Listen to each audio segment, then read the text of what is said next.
नमस्कार, आप देख रहे हैं एसपीएन 9 न्यूज़ और मैं हूं आपके साथ मनीष कुमार सैनी। झारखंड मुक्ति मोर्चा ने झारखंड के प्रदेश बीजेपी अध्यक्ष बाबूलाल मरांडी की ओर से राज्य की आदिम जनजाति पहाड़िया की स्थिति पर दिए गए बयान को लेकर अब पलटवार किया है। पार्टी के केंद्रीय महासचिव और प्रवक्ता सुप्रियो भट्टाचार्य ने मंगलवार को एक प्रेस कॉन्फ्रेंस को संबोधित करते हुए ये कहा कि बाबूलाल मरांडी आदिम जनजाति के नाम पर सिर्फ मगरमच्छ की तरह आंसू बहा रहे हैं। अगर उन्हें वास्तव में आदिम जनजातियों की चिंता है तो वो भारतीय जनता पार्टी शासित राज्यों और जैसे ओडिशा, छत्तीसगढ़ और मध्य प्रदेश में जाकर उनकी आर्थिक सामाजिक स्थिति से अवगत होना चाहिए।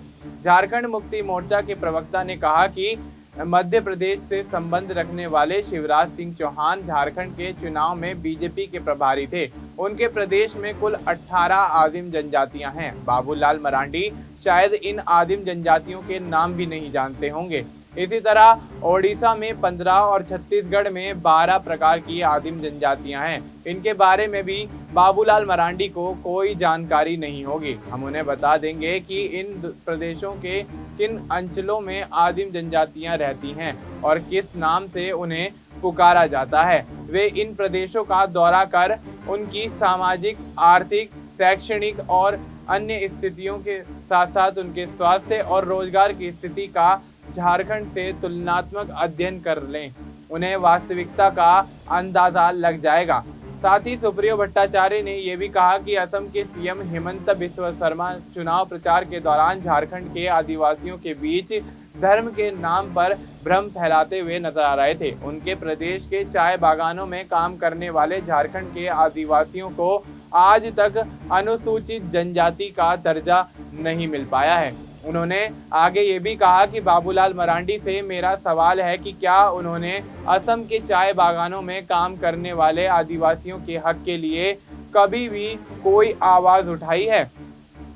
आप केंद्र में मंत्री और सांसद रहे और एक बार फिर से विधायक निर्वाचित हुए हैं। क्या कभी आपने उनकी कोई चिंता की?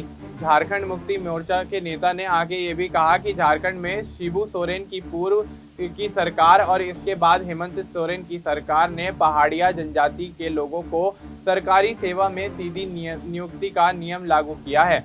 उनके उत्थान और कल्याण के लिए कई कदम उठाए जा रहे हैं।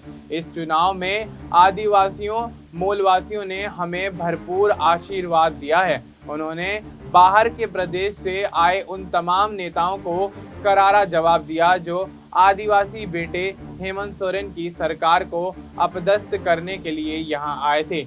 हमने राज्य की 28 आदिवासी सीटों में से 27 आदिवासी सीटों पर एक प्रचंड जीत हासिल की है। एक सीट पर हम हारे हैं, लेकिन वहां भी आदिवासी बहुल अंचल में हमें बढ़त हासिल हुई है। भट्टाचार्य ने आगे कहा कि हेमंत सोरेन के नेतृत्व वाली सरकार विकास के मिशन में जुट गई है।